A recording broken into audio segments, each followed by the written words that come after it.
Nah, hari ini kita mau cari tahu apakah si BR-V ini masih layak dibeli untuk tahun 2026 ini. Berapa sih konsumsi bahan bakarnya, berapa sih akselerasinya, dan kira-kira mobil ini bakal jadi pertimbangan teman-teman atau enggak. Simak videonya, selamat datang di Autofan Indonesia ya.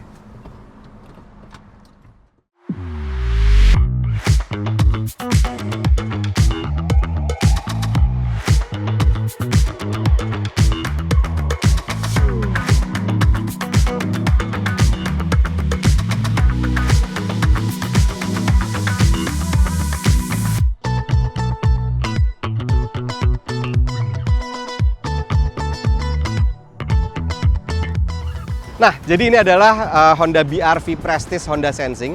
Mobil punya Karsam yang mana dijual 230 jutaan buat harga kredit dan 240 jutaan untuk harga cashnya. Kilometernya sendiri kurang lebih di 50.000 kilometer. Dan tentunya mobil ini kondisinya cukup pristine, udah disiapin semua sama Karsam, udah dibenerin semua sama Karsam untuk siap pakai. Karena mobil ini pun punya garansi selama 1 tahun meliputi mesin, transmisi, dan juga AC-nya. Teman-teman bisa cek langsung di www.karsam.id ya.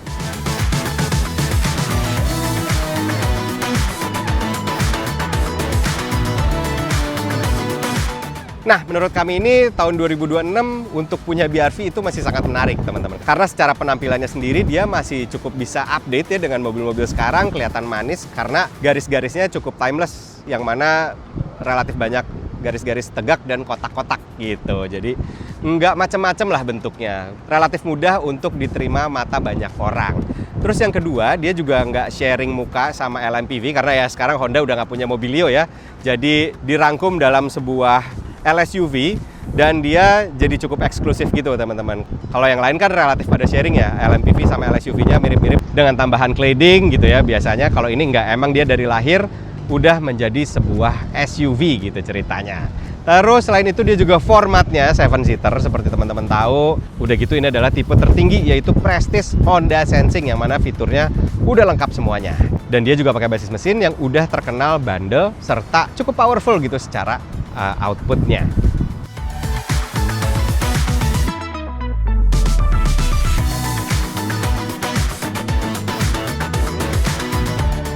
Oke, sekarang kita ke mesinnya sendiri. Dia pakai format 1500 cc 4 silinder yang mana outputnya memang cukup besar di kelasnya gitu teman-teman. Dan kebetulan kita juga udah punya nih data pengetesan waktu masih baru gitu. Jadi cukup bisa tergambar lah untuk teman-teman berapa konsumsi bahan bakarnya. Karena dia punya hasil yang cukup irit teman-teman. Di jalan dalam kota dengan keadaan macet gitu ya. Kita tes full to full itu dapat 14,8 km per liter.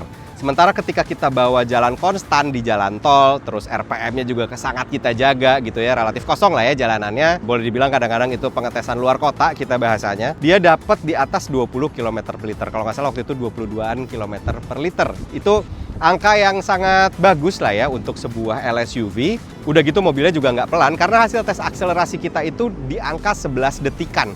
Yang mana kalau buat gambaran teman-teman, angka 11 detikan itu lebih cepat daripada punyanya HR-V yang seumuran dia kalau teman-teman ingat gitu. Jadi kita waktu itu ngetesnya bareng dan angkanya lebih baik di dia karena mungkin bobotnya lebih enteng di BR-V. Untuk performa mesinnya jadi lebih optimal juga untuk narik bobotnya. Jadi untuk mesin nggak ada yang perlu dikhawatirkan, ini mobil irit, mobilnya juga tenaganya cukup dan ya udah cocok lah ya untuk kita bawa keluar kota maupun di dalam kota.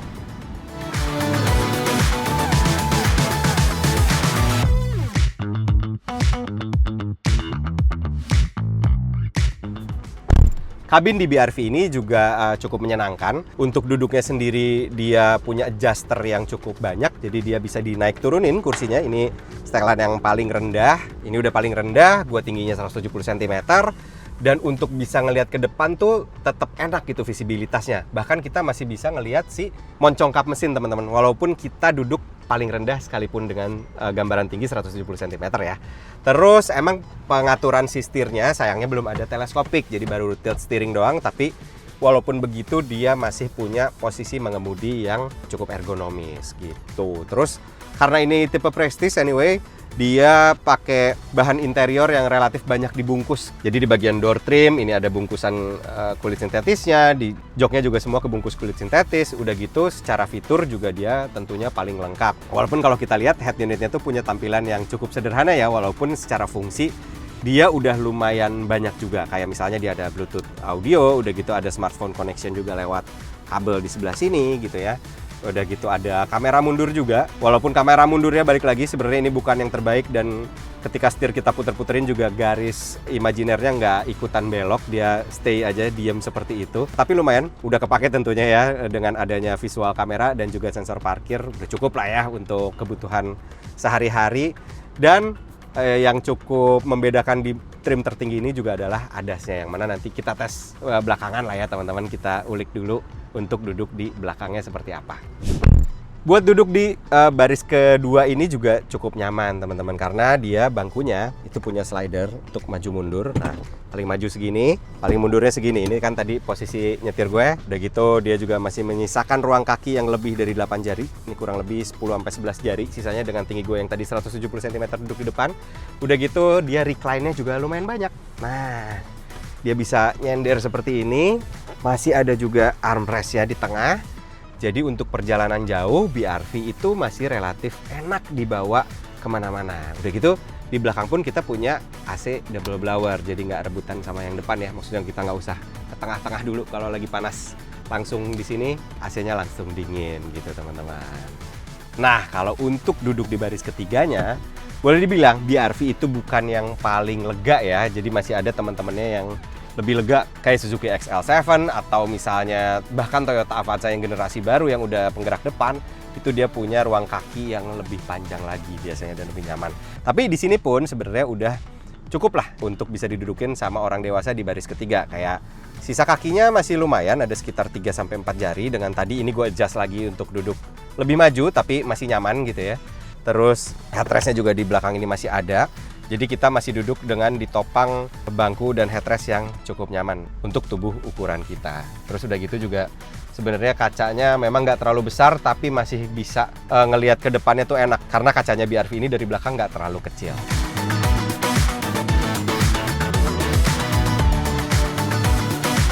Oke, sekarang bagasinya. Di belakang ini tentu kita bisa lipat ya si kursinya. Seperti ini, tapi memang sayangnya bukan yang rata banget lantainya, tapi at least dia nggak yang terlalu tinggi banget gitu ya si lipatan bangkunya. Jadi ketika kita mau isi barang pun masih enak gitu, walaupun dia cukup berundak. Tapi ya ini sebenarnya udah sangat-sangat cukup sih kalau misalnya bagian belakang ini nggak dipakai, barang yang bisa masuk itu cukup banyak juga.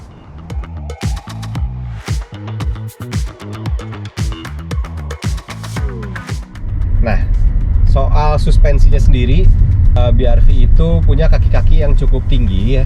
Jadi ground clearance-nya juga cukup fleksibel buat kita bawa-bawa di jalan jelek kayak gini gitu ya. Apalagi kalau misalnya teman-teman suka ngecamp gitu ya di beberapa tempat outdoor yang masih bisa dimasukin mobil non 4x4 tapi butuh ground clearance yang cukup tinggi. Nah, ini tuh masih cukup fleksibel.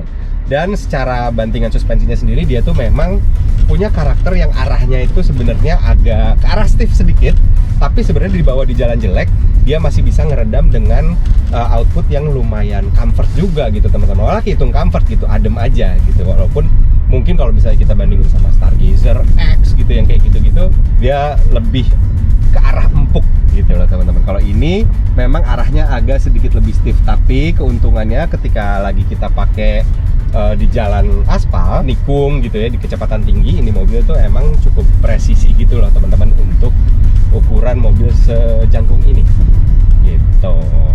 Seperti yang tadi gue udah bilang juga bahwa BRV ini punya tenaga yang relatif di atas dari kompetitornya nih. Salah satunya kalau kita bejek gini, output tenaganya tuh mudah keluar gitu. Nah, walaupun emang karena dia CVT ya, ketika kita memang melakukan throttle yang cukup dalam, dia akan teriak dulu ke RPM yang cukup tinggi. Tapi kalau misalnya kita lagi pelan-pelan sih, dia bisa ngejagain RPM yang justru di putaran yang tidak terlalu tinggi. Makanya mobilnya juga bisa irit teman-teman gitu. Terus kalau soal handlingnya sendiri, ini dia tuh enak banget untuk dibawa nikung. Nih, dia bisa terjaga walaupun kita agak patah. Set. Dia padahal kan mobil yang cukup tinggi ya, tapi dia masih bisa ngejaga suspensinya untuk tetap berdiri kokoh gitu teman-teman. Selanjutnya ADAS atau Honda Sensing disebutnya di Honda ini. Dia adalah salah satu mobil di kelasnya saat itu yang punya respons cukup halus, smooth, dan natural gitu. Jadi kita tuh nggak canggung ketika pakai ADAS-nya. Termasuk di dalamnya adaptive cruise control gitu ya, yang bisa ngejaga kecepatan ngikutin kendaraan di depan. Itu dia antara jaga jarak, ngeremnya, sama ngikutin kembali akselerasinya lagi, itu relatif halus teman-teman. Nggak yang ujuk-ujuk maju ngegas, nggak kayak gitu. Jadi dia masih bisa menjaga dengan halus. Termasuk lane departure-nya, udah gitu lane keeping assist-nya juga bisa bekerja dengan baik dan cukup halus, walaupun dia harus ada di kecepatan yang cukup tinggi ketika mau ngaktifin lane keeping assist-nya. Intinya ADAS-nya dia tuh memang salah satu yang gue suka juga selain Hyundai gitu. Nah, jadi overall seperti itu teman-teman, si BRV Prestige Honda Sensing dalam kondisi bekas ini. Mungkin kalau teman-teman tertarik bisa langsung kunjungin websitenya Karsam di www.karsam.id, atau bisa juga samperin dealer-dealernya Karsam yang tersebar di beberapa titik di kota besar. Kurang lebih itu yang bisa gue sampaikan. Mungkin kalau teman-teman punya pengalaman lain di Honda BRV ini, silahkan diskusi di kolom komentar. Thank you udah nonton Autofan Indonesia. Kita pamit dulu. Okay. Assalamualaikum warahmatullahi wabarakatuh. Waalaikumsalam. Yuk minum dulu.